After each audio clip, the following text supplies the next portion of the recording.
વડોદરાના એકતાનગર વિસ્તારના ખુલ્લા પ્લોટમાં કચરામાં અચાનક આગ લાગતા વિસ્તારમાં દોડધામ મચી જવા પામી હતી।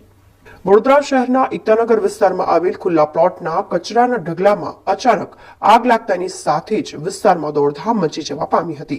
જ્યાં ઘટનાની જાણ થતાં પાણીગેટ ફાયર બ્રિગેડના લશ્કરો તાત્કાલિક સ્થળ ઉપર દોડી આવ્યા અને આગ ઉપર કાબુ મેળવવાની પ્રક્રિયા હાથ ધરી હતી।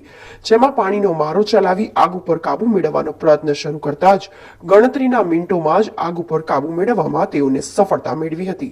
જોકે સદનસીબે આ આગના બનાવમાં કોઈ જાનહાનિ થઈ ન હતી।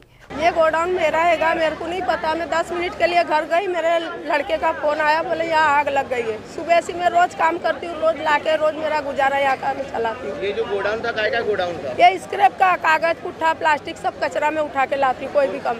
એકતાનગર વિસ્તાર છે જેમાં ખુલ્લા પ્લોટમાં કચરો જે પડ્યો છે એમાં આગ લાગી હતી। સાંજે કોલ મળતા તરત જ પાણીગેટ ફાયર સ્ટેશનના કર્મચારીઓ અને આજુબાજુના ફાયર સ્ટેશનથી ગાડીઓ વાહનો ઘટના સ્થળે પહોંચી ગયા, કાબૂમાં છે।